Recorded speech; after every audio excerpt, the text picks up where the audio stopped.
Hello everyone. Welcome to the lecture. So can you please confirm if you can hear me clearly and see the screen, your slides? Yes, I can do both. Thank you. Okay. Was everyone able to successfully submit the reading notes? I mean, was there any issue? Okay.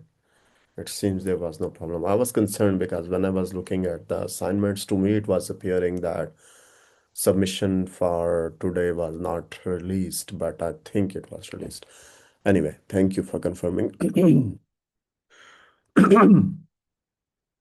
Okay, so we will again continue discussion of our paper from the same point where we left.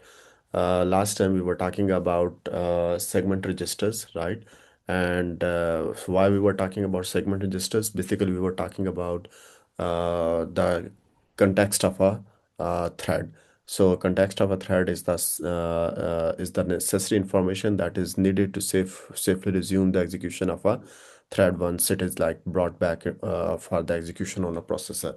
And as part of that context, uh, among other registers, we also need to we also need to store the values of segment registers like core segment, data segment, extra segment, and so on. So, so how these segment registers are used, or how were actually they used in the 32-bit system? Remember, we are talking about, we are covering all this background material in the context of a 64-bit system, right? So the 64-bit systems, they use paging to provide access or to provide the illusion to each process that the whole memory is available to every single process, right? However, before paging, there was a mechanism called memory segmentation, which are segmented memory, which was used to provide access to the individual processes, to provide memory accesses to the individual processes, right? And how that was realized using segment registers. So uh, now we are going to talk about how those segment registers were used. So first, we need to understand, or we need to know that there is a table named as descriptor table. Each entry of that descriptor table provides some information. What information? We talk about it in couple of minutes.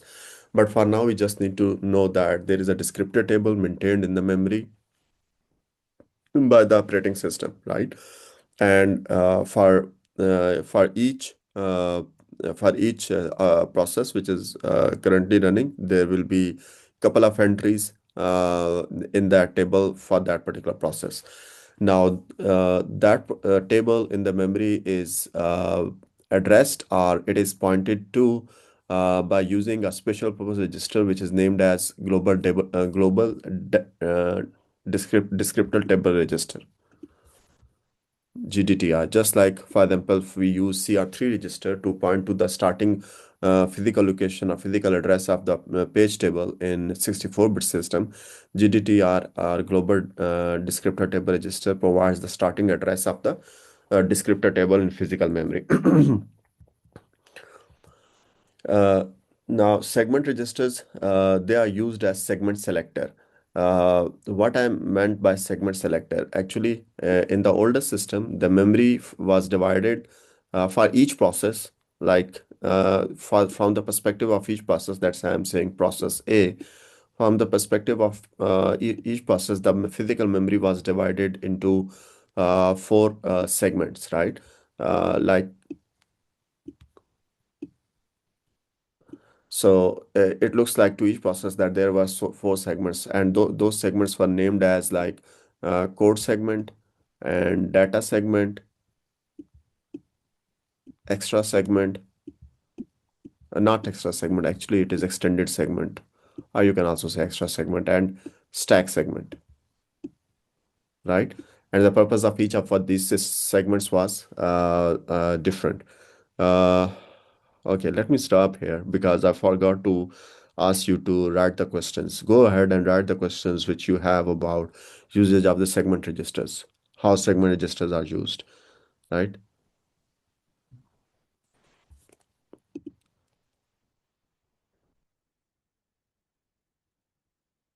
Okay, if you have no questions, please write no questions. And if you have a question, write it.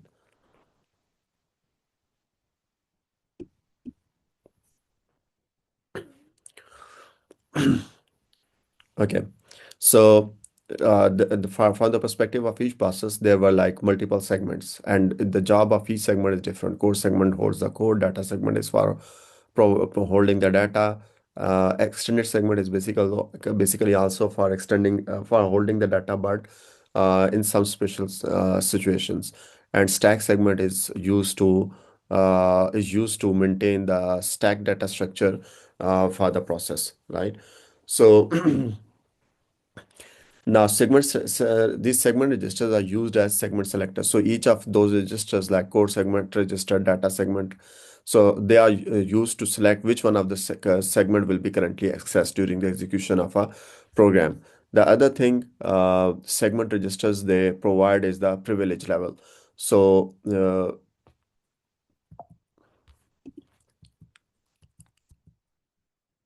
so the privilege level is like specified by providing the ring. So the content, so for example, if you have code segment register, so now this code segment register is being used as a selector, right? So its value is copied into the register selector. This is like code segment value, input value coming from the code segment register, right? And it has two components. One it is index, and the other is the ring. So then the ring specifies that what is the privilege level uh, for the code or for the current memory component which will be accessed, and index which will be basically used to access a specific entry in the descriptor table. How it is used? It is combined with the base value coming from global descriptor table, right? So when you combine it with the base with the index, so index is just like an offset. So if the base is, let's say, I'm saying base is address 100, so and index is, let's say, 4. So the location on the entry at the address 104 will be accessed, right?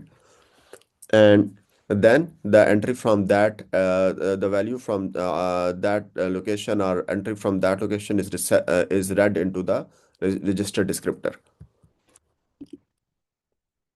So the register descriptor now have will provide you three piece of information.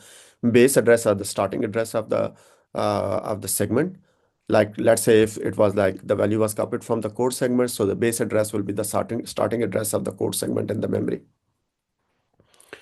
So, and limit will be like how big is this segment? What is the size, right?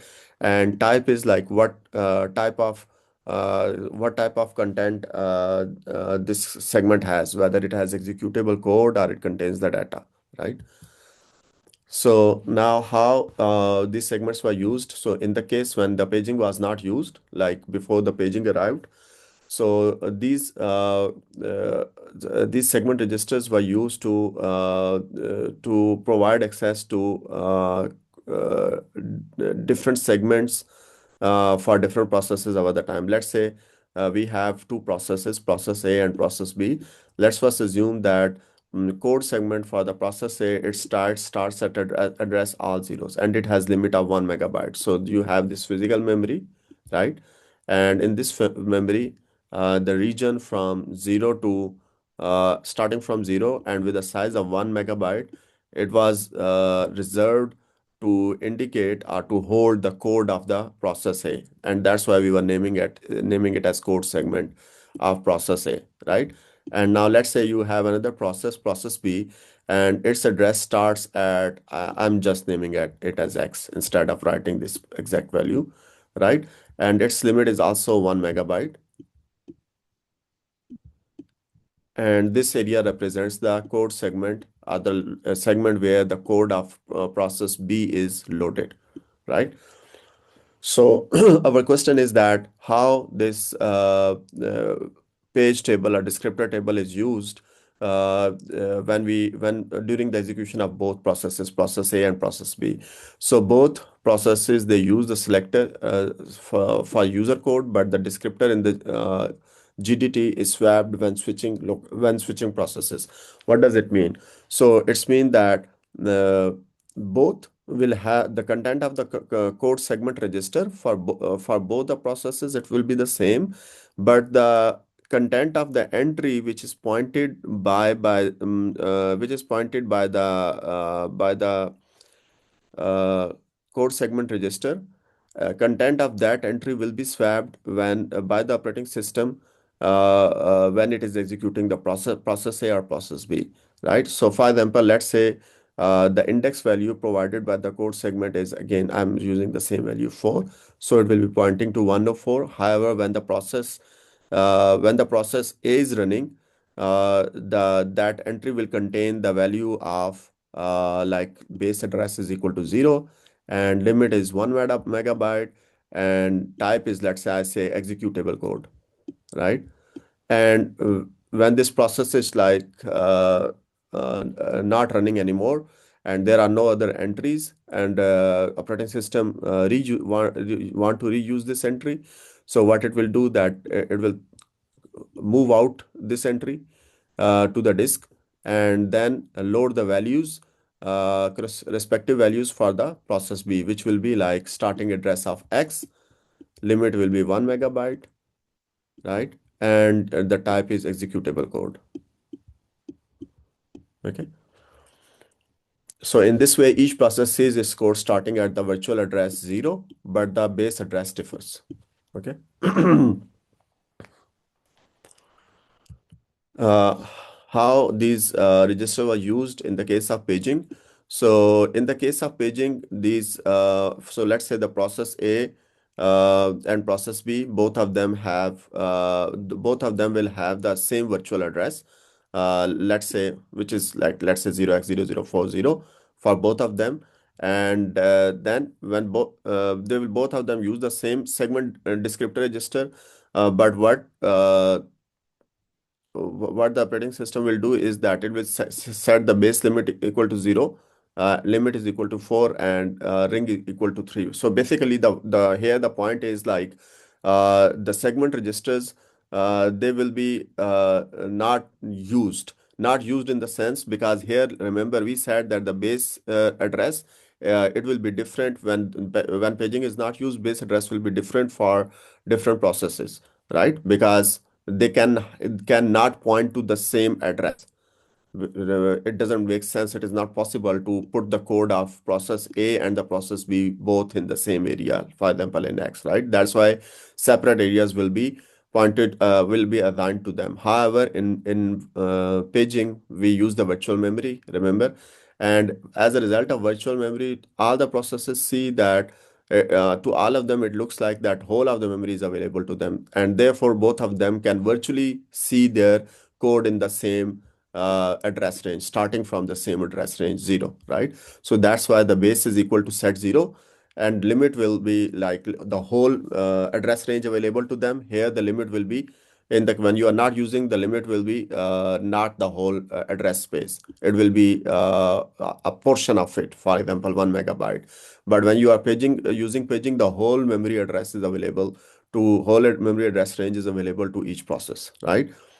But then if each one of them use the same starting address and whole range is available to them, then why it doesn't happen that actually their code ends up in different physical memory location? Because of paging. Because paging ensures that their physical addresses do not overlap. If you remember from previous lecture, we have seen that it is possible that uh, virtual pages at the same virtual pages with the same number for two different processes actually point to two different frame numbers in physical memories, not to the same frame number. Okay, what happens if a program tries to access memory outside the limit defined by a segment register? This is the question asked by a student. Anyone who want to respond to it? So what happens, let's say if the process A wants to access the code memory outside the limit defined by the code segment register. Wouldn't page eviction happen to make that possible? Remember, there are no pages. We are talking about the systems where paging was not used and memory was managed by defining segments.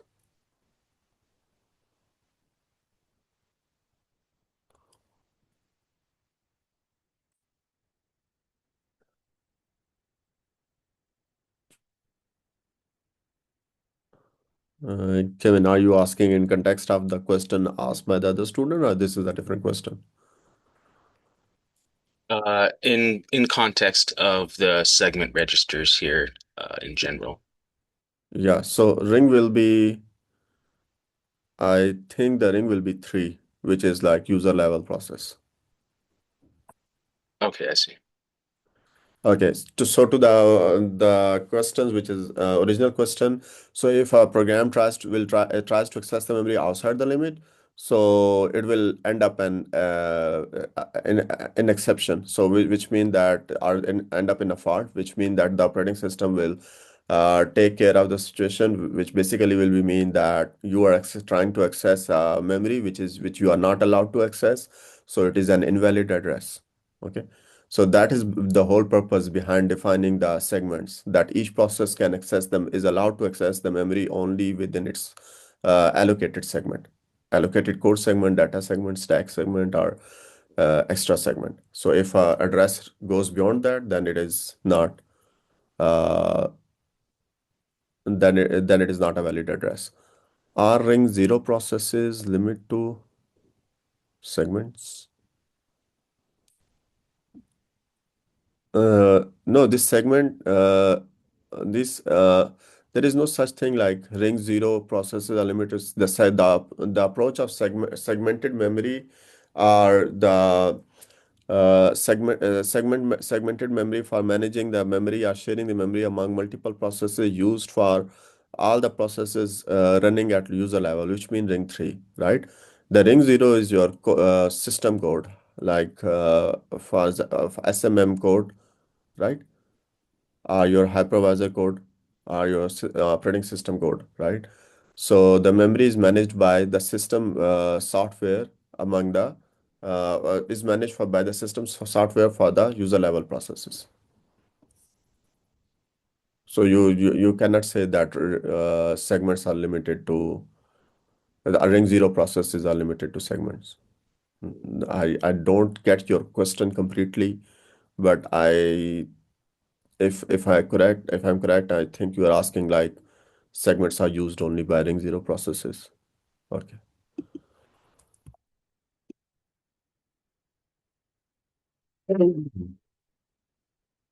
So this was like how this is how we first talked about the segment registers were used in the 32-bit system, right? But with the in the 64-bit systems, uh, there is how to say, there is no concept of segmented memory. Our memory is not managed in form of segments by the operating system, right? So remember, we said that with 64-bit system, now we have paging and paging. So what was like main idea behind segmenting the memory? The idea was to break the memory into different segments, like having a separate core segment, data segment, extra segment, stack segment for process A, and similarly having a separate core segment, data segment, extra segment, and stack segment for process B, right? So it's mean that only a chunk or a part of the memory is available to process A, and only a part of the memory is available to process B. This is not true anymore with paging. With paging, what happens that each process thinks that whole of the memory, like whole of the 4 GB of memory, is available to the process, to each of the processes running currently on the system. Though it is not true, but the virtual memory creates that illusion, right? So limit is ignored for all selectors. Since limit is ignored, it's mean that we don't need to look at the limit. So limit is like the whole memory. Okay, keep this question. I will come back again. Yeah, write your questions and I will take care of that after the end of this slide. So limit is ignored for all the selectors, and the reason is because practically there is no limit. Paging removes the limit, right? So base is ignored for code segment, data segment, stack segment, ES. Base is also ignored. Why? Because for all the processes, the base of all the segments starts from zero, and the whole memory, let's say the total limit is 4 GB, so whole 4 GB is available, right? So there is no point in like looking at the limit, and there is also no point at like taking care of the base, right? Because whole memory is available to all the processes. So ring selector in code segment is used to track current privilege. So however, this part of the content of the segment register, code segment register, is used again in forward purpose to maintain the information about the privilege of the software, right? The privilege of the code, right? So like, is it ring 0 code or ring 3 code? So base address for FS and GS is used to point to the thread local storage and CPU local data storage. Yeah, so these registers, code segment, data segment, SS segment, ES segment, especially these three registers, they are not used at all anymore. Code segment, its value for the base field and the value of the limit field is ignored. However, only this ring value is used to track the or to monitor or to keep record of the current privilege level of the software.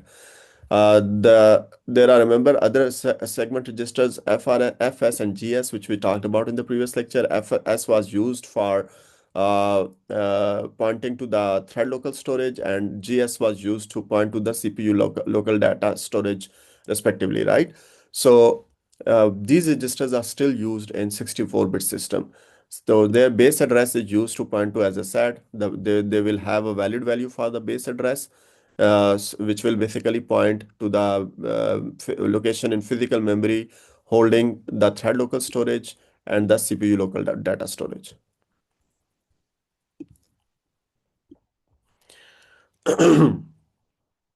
So this is like how your FS register is used to access the thread local storage.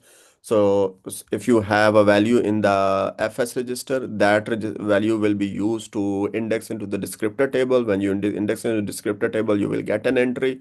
That entry will have the three fields: base, limit, and type, right? So then the base will be combined with the index part. Sorry, not with the index part. It will be combined with the value of another register, which is named as RSI. It is, I guess, known as stack index register, right? So, the content in RSI, it will work as offset. So base will provide the starting address of the physical memory where physical memory area where your thread local storage is accessed, and RSI will work as an offset into that area, like how far in that area you want to access a memory location, right? This will give you a linear address or virtual address. Then the page table will be used to convert that virtual address into the physical address, and it will take you to the location where you want to access the content from a thread local storage.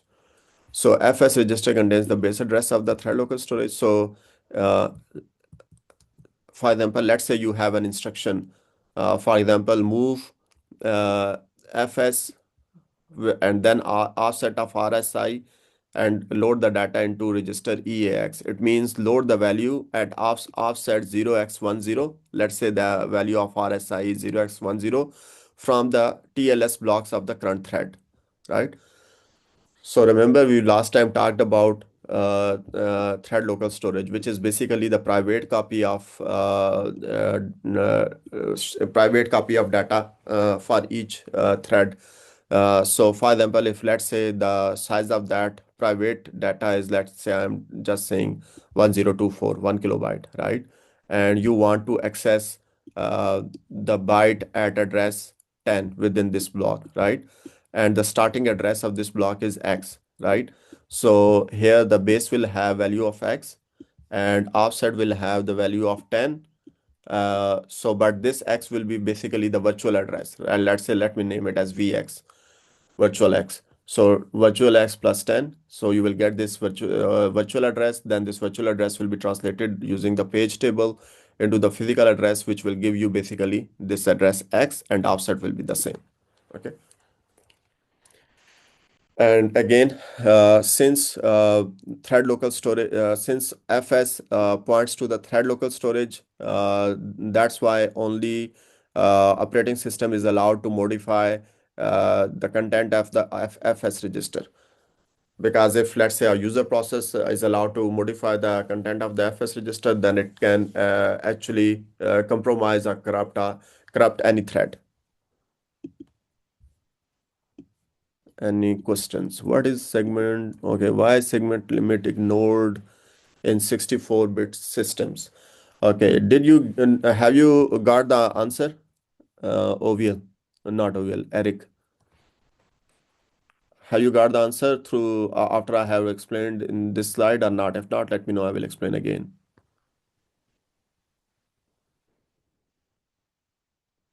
Are you there, Eric? You can unmute yourself and you can talk.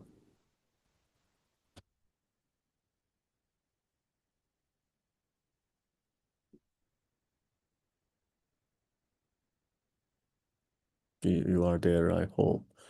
Okay, I think it is for compatibility with you. Okay, so you asked the question. I am saying like you asked the question that why is, the limit is ignored in 64-bit system. Have you got the answer to your question after I explained the slide or not? If not, let me know and I will explain. If yes, I will move to the next question. Okay. Okay, so uh, what is the next question? I think it is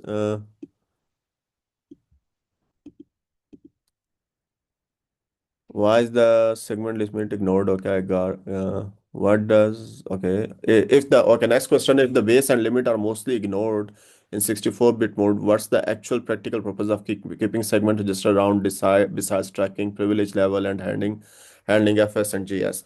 Remember that compatibility is an important feature of the Intel processors. So, like on the modern machines, let's say you are running a 64-bit operating system, then you will not be using like code segment, data segment, or maybe you will be using only ring field for the segment register, but you will not be using segment. Sorry, data segments, stack segment, and extended segment registers, right? However, let's say if someone decides to run a 32-bit operating system on a modern machine, he or she should be able to do that. That's why these registers are still kept there, so that if someone wants to run a system without paging, an older system which is using the segmented memory approach, she should be able to do that. Okay, now what is the next question? Why is the base address ignored for code segment, data segment, ES in 64 bits? It is ignored. Actually, I have answered it earlier already, but let me explain it again. It is ignored because with the purpose of the base address is actually specifying the starting point of a segment for a given process, right? So and that was the case when we were using the segmented memory, right? But in the modern systems, there is no such thing as like every process has a different starting address for its chunk in the physical memory, because that is not the case. Now we have paging, and paging gives this illusion to each process that whole of the address range is available to you, which mean that if your code segment starts from far zero, the code segment of the process A starts from zero, the code segment of the process B also starts from zero, but in the virtual address space. And then those virtual address ranges are translated into the physical address ranges using the page table, right? So that's why there is no need to have the base address or to consider the base address, because it is zero for every process. The starting address in the virtual address space is zero for all the processes in the system. Okay. Okay, now I need to also look at time. Yeah. Okay, global descriptor table. Remember in the previous slide we talked about global descriptor table. Actually, I prepared these slides like 1 week ago, so they are not like super fresh in my mind. So we let me just have a look first at content of this.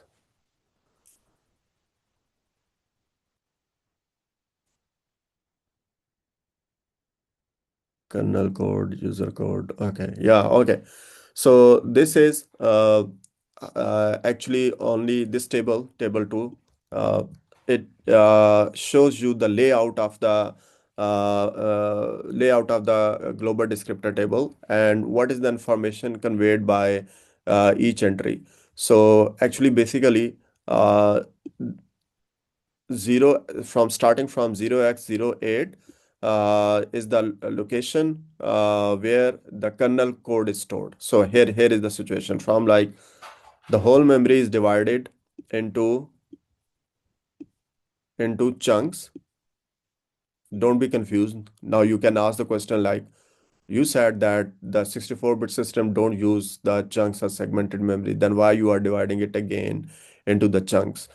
Yes, 64-bit system does not use chunks from the perspective of a process, but from the perspective of the operating system or the perspective of the whole system, still memory is divided into uh, chunks starting from 0x08, like starting from the access physical address 0x08, right? So you have the area which holds the kernel code, and this is physical memory, right? Which holds the kernel code, right? And then starting from 0x10, you have the area to hold the kernel data, right?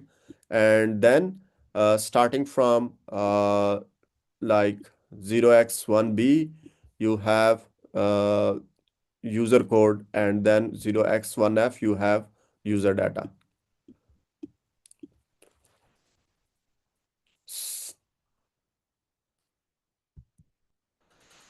So the 64-bit TSS, the last segment, it contains an IO map which indicates which part of the IO address space can be used directly from ring 3, and the interrupt stack table, which is used for privilege level switching. So the last segment starting from 0x20, so it basically stores an IO map. However, all the modern operating system, they do not allow the user level processes to access the IO devices directly. So yes, the IO map is still held here in this range, but the user level processes are can access the IO devices only by requesting a service, sending a service request to the operating system. Why is there a null descriptor in the GDT? I am not sure. Okay, I am not sure. I don't have answer for that. And I don't want to feed the wrong information here. Okay.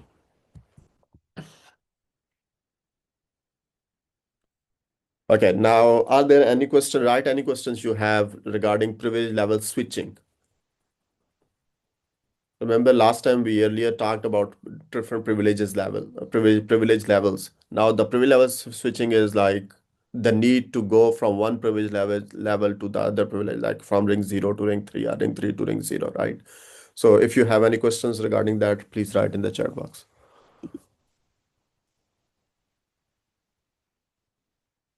Uh, TSS stands for the thread storage segment. How is paging handled when switching from ring 3 to a ring 0 process? Okay. Okay, write your questions and then I will come back to that at the end of the slide. So I put this figure here just to first to fresh our memory that the software is divided into 4 privilege levels, into different privilege levels. At the top we have SMM, Then we have VMX root, then we have VMX non-root. So like the VMX root and VMX non-root, both of them run at ring 0. But VMX root is basically hypervisor and non-root is OS kernel. And then at the ring 3, you have the applications. And SGX enclave is also a ring 3 level code, right? So at the bottom, the software toward the bottom have the lower privileges, and the software at the towards the top of the picture, it has the higher privileges. Now only the software running at ring 0, which is basically OS kernel, it has the access to IO devices, right? Uh, so we need a mechanism uh, uh, for low privilege software to invoke the services of the high privilege softwares. For example, if let's say the application running at ring 3, it cannot access the IO devices directly. So it cannot read or write the data from IO devices, right? And if it needs to do so, then it will first send a service request to the OS kernel, and OS kernel will actually, if let's say if it is a read request, so it will send the request to the kernel. The kernel will access the device on behalf of the application, and then it will send response back to the application running at ring 3, right? So why IO devices should not be accessed directly by user level processes? Anyone who want to answer this can you can unmute yourself and you can respond. What is the reason behind not letting the IO devices to, sorry, the ring 3 processes to directly access the IO devices?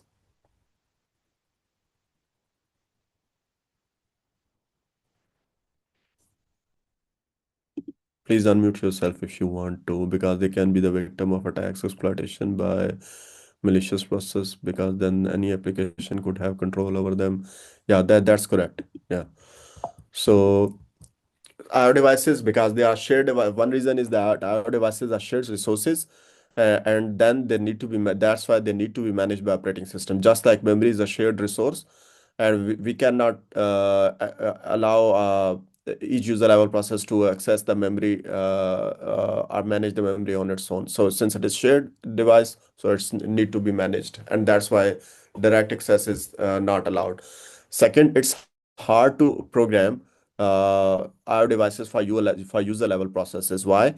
Because when you are programming the IO devices as a programmer, you need to know the knowledge of about the hardware of that device, because you need to configure different special purpose registers of that device. You need to know what are the addresses for those registers, what is the meaning of the content which you will put into those registers, and so on, right?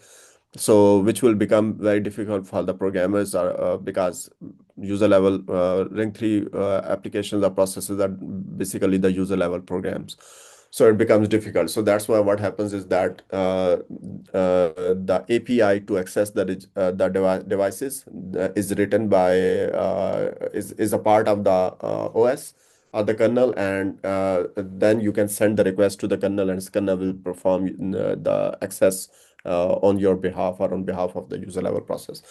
Third, management of IO devices by OS protects those devices against buggy or malicious code of user level processes. So if you have like direct access and the code of the user level application is either buggy or malicious, then it can abuse the IO device.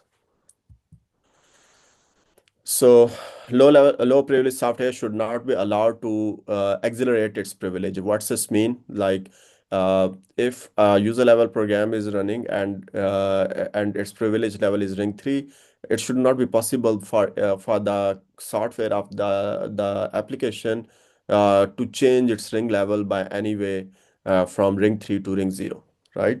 Why? Because if it is allowed, then there will be consequences. For example, it will allow those user level processes to access the privileged resources. For example, if there is a file on a disk, and by default, if a user level process is running at level 3, it cannot directly access a file. It needs to send or make a system call, and then system call will open the file or read the file.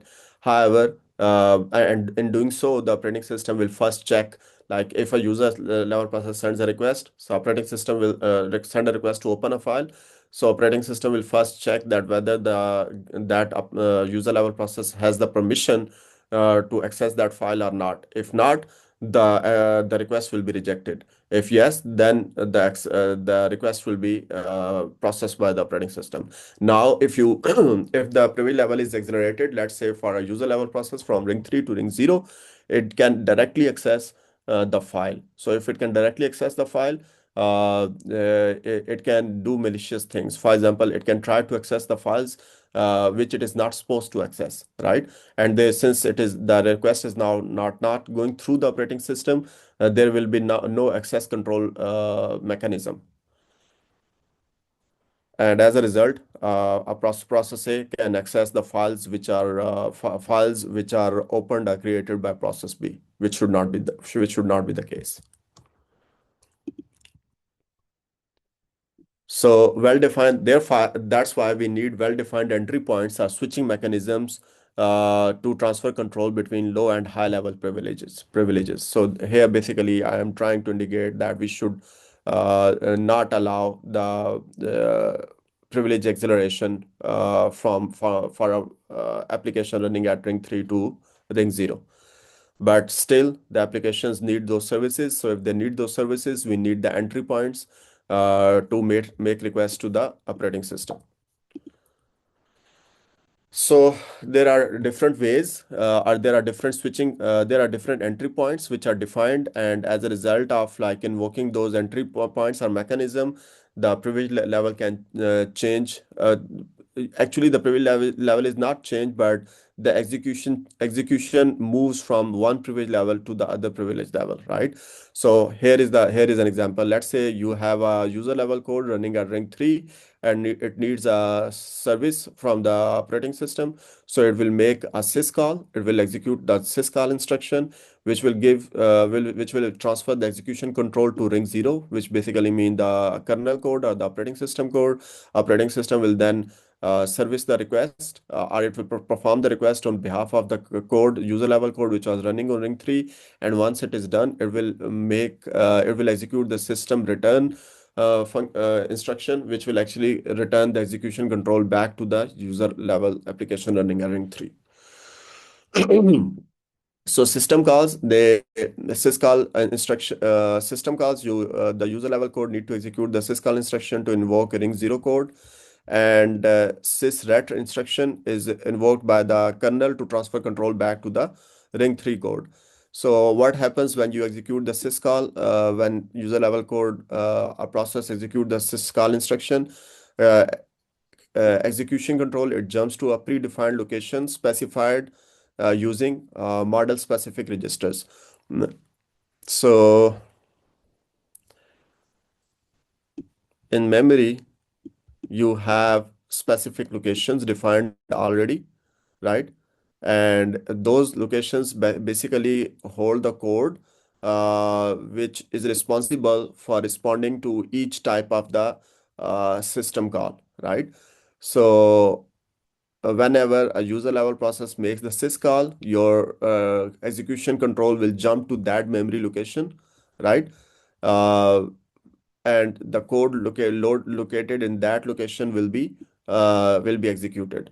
And how the location of that code is specified, it is specified using model specific registers, and only kernel is allowed to read or write those MSRs or model specific registers. Why? Because we want to stop a rogue application from syscall to execute any arbitrary code.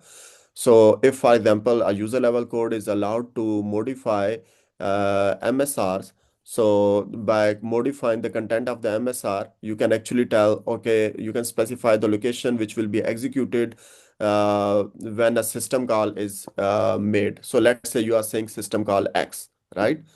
And this is the location which holds the code response, which needs to be executed when the system call X is made by the ring 3 level software, right? Now, if we allow the ring 3 level software to write the MSR registers, simply by writing those MSR registers, let's say So let's say an MSR register is actually pointing to this location, right? So when the syscall X is performed, kernel will look at the content of MSR, and then based on that will go to the memory location where you have the code to handle the system call, right? Now, if uh, user level code modifies the content of MSR, let me change the color, in such a way that MSR points to a different location in the memory, right? And after modifying MSR, it says now syscall X. Now what will happen? Operating system will go to this location here, right? And execute a different piece of code, a block of code, right? And this will actually break this will actually break the original execution or original handling of the system calls. And this can also allow the user level code to execute any arbitrary code, any code within the kernel space, right? For example, if we can rewrite the content of MSR, let's say process A can rewrite the content of MSR in such a way that it points to a memory location where you have private data of process B, and then when it makes the system call X, what happens? That it will be able to access the private data or private code of the process B. So that part will be accessed during the execution of the system call handling. Okay, what are the questions here now? Let me go through because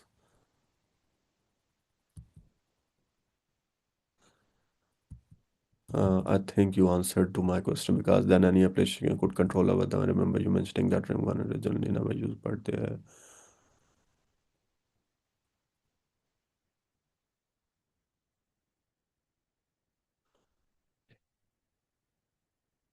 I remember you mentioning that ring one and ring two are generally never used, but are there instances where they are used? What processes would run at those rings? Uh, I don't think that ring one and ring two are used, and there are cases where they are used by some kind of processes, at least not in my information. So for my answer for this question at time being is that there are no such processes which use these rings, but I can double check. What decides if service requests are accepted or denied? Yeah, so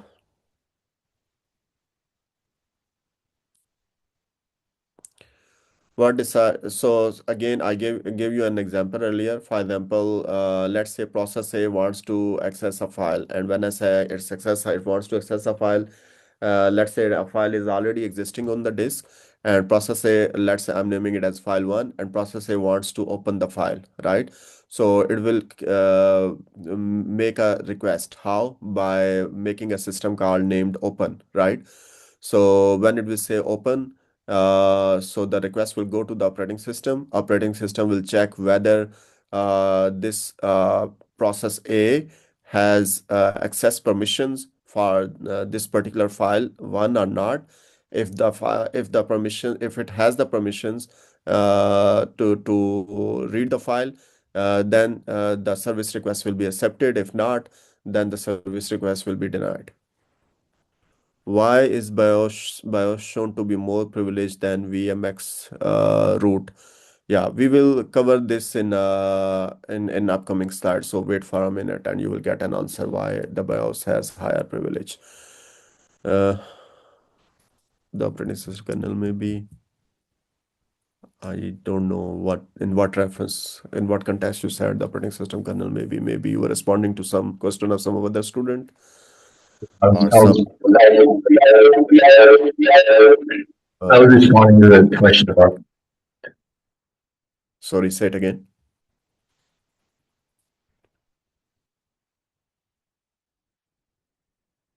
I guess you were responding to some other question, either asked by another student or by me. It's not a standalone question, so I'm moving on.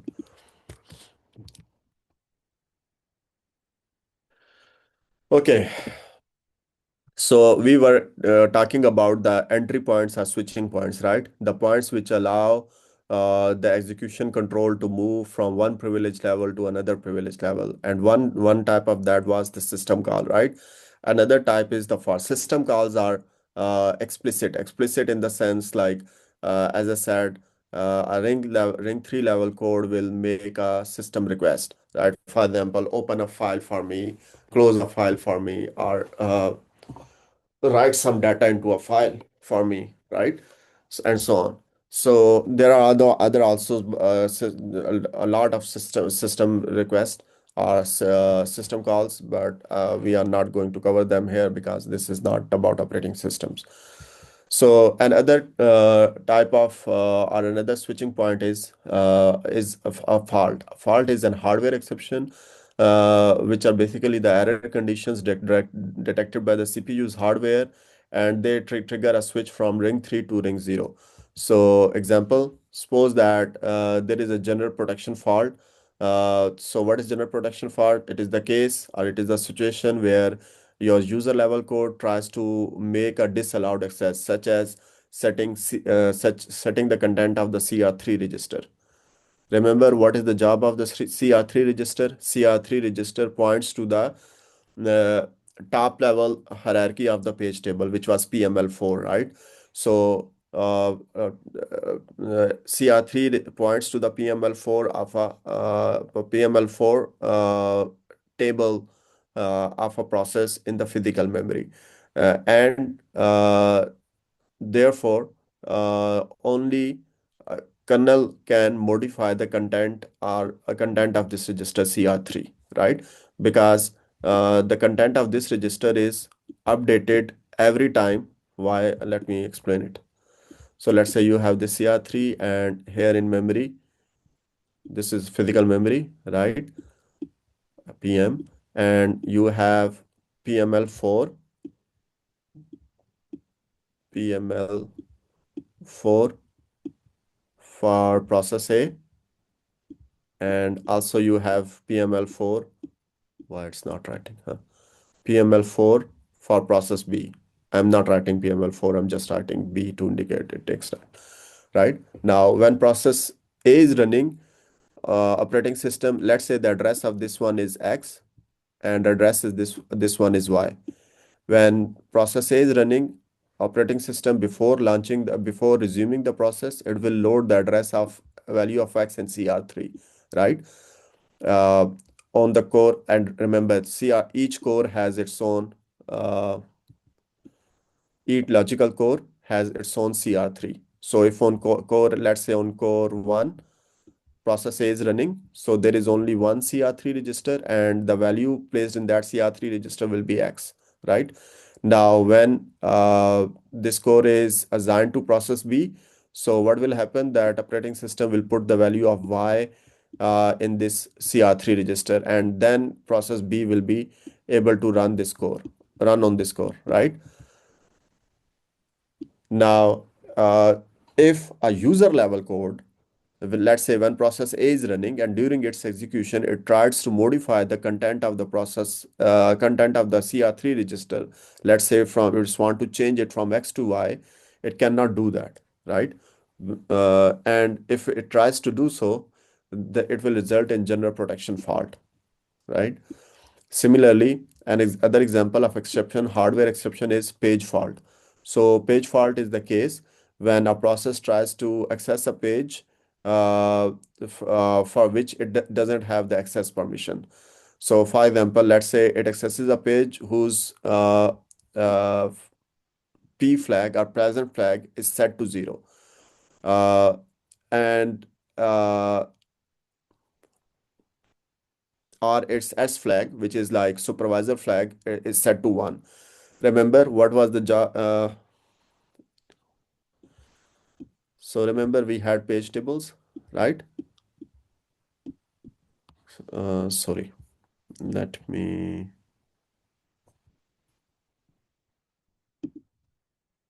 erase this one, right? So remember we had page tables like at an abstract level. I know like they are hierarchical, but at abstract level, In page table, you have entries, and then in that entries, like at the last level, and then in those entries, what you get here a couple of flags, right? So when you have a virtual address, so based on the virtual address, this entry will give you frame number or physical page number, right? And let's say the virtual address is X, right? So you will get not only frame number, you will also get some couple of flags here. For example, P flag or S flag. Now, if P flag is equal to 0, it's mean that the frame number corresponding to this virtual address is not valid. Why? Because no frame is allocated to this virtual address, right? So if a process tries to access this virtual address, it's mean it should not end up accessing any physical memory, right? So which mean that this physical there is no frame in physical memory, no frame in physical memory which holds the data corresponding to this virtual page, right? So that's why we will have the page fault. Okay. So whenever these faults happen, like as I as we saw the example, general protection fault or page fault. So what will happen, like how the operating system or how these faults are handled. So CPU will first detect a hardware exception, right? And then it will suspend the current execution. Let's say the code which was running during its execution, it tried to modify the content of the CR3, and as a result, what happened that your hardware exception was detected. So then the execution of this code, let's say I'm naming it as process A or thread A, the execution of this thread will be suspended, and then the control will go to the ring 0 level software, which is kernel code, right? And as a part of the kernel code, we have a piece of software which will be responsible for taking care of that exception. For example, the exception is generated as a result of the of an attempt to modify the content of CR3, then an exception handler corresponding to this specific type of exception will be executed. So location of exception handler is specified through first 32 entries of the interrupt descriptor table of the operating system. So in each operating system, you have a table named as interrupt descriptor table. The first 32 entries in that table. So just like you have a table here, and the first 32 entries in that table, they will specify the location of the exception handler for 32 different kind of exceptions.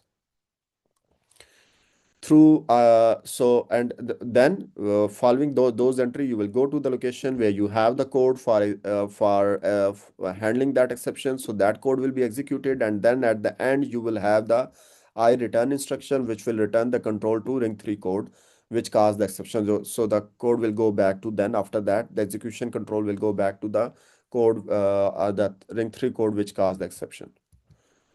Let me check the time before I go to the next slide. Okay, any questions here?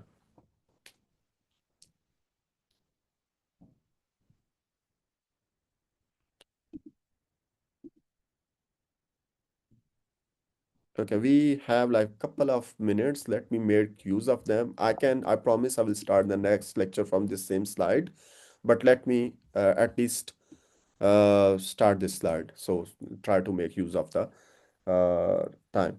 So in this slide, we are basically going to look at how the faults are handled, or how this switching mechanism works. Let's say we have here in the we have like two types of software, right? Ring 3 and ring 0. Ring 3 is your user level code, and ring 0 is your kernel level code, right?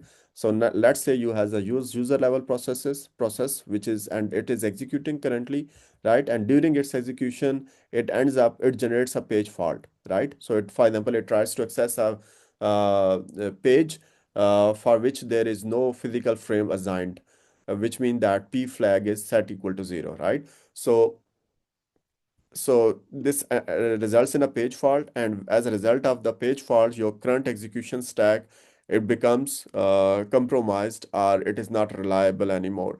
What is current execution stack? Current execution stack is like remember, are you aware of the stack data segment? Anyone who doesn't know what is a stack data segment and how it works?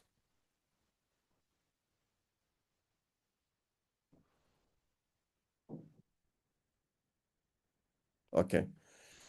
So stack data segment is like, let me first talk about how it works. So how an array works, or how the array works in the first order in first sorry first in first out algorithm, right? So for example, if you are putting something into the array,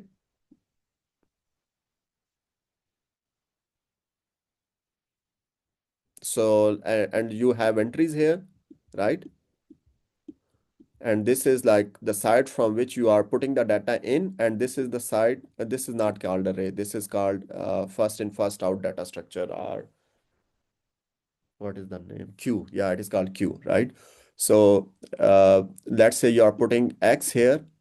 X is the input, so X will move then through all the entries one by one, and when it reaches at the output, then it will be red. So like if you are putting the values X, Y, and Z, so what will happen? So even like, so you will have X here.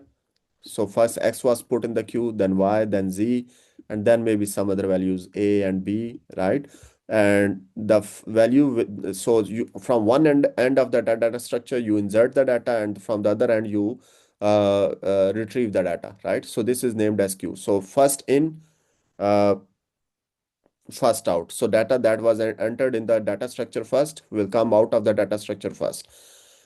In contrast to queue, we have the stack data structure. In stack data structure, the order in which the data is placed and retrieved is different.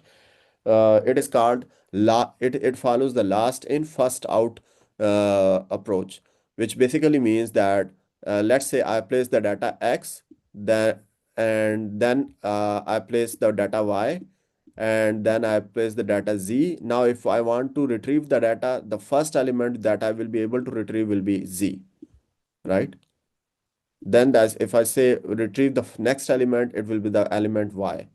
Then if I say retrieve the next element, it will be the element X, right? So it follows the last in, first out approach, right? And this is called as stack. So this is just like stack of dishes in a restaurant. If you go to a restaurant, you have a pile of dishes, right? Or plates.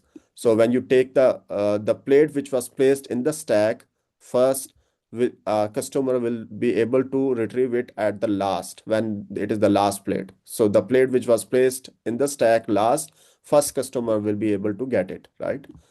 Or to pick it. So this is how stack works.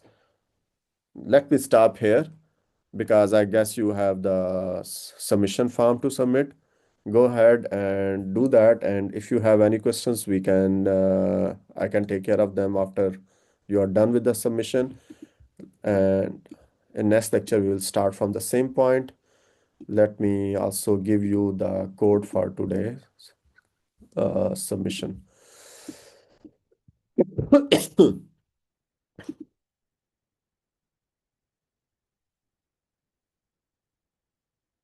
So here is the code. Okay, go ahead.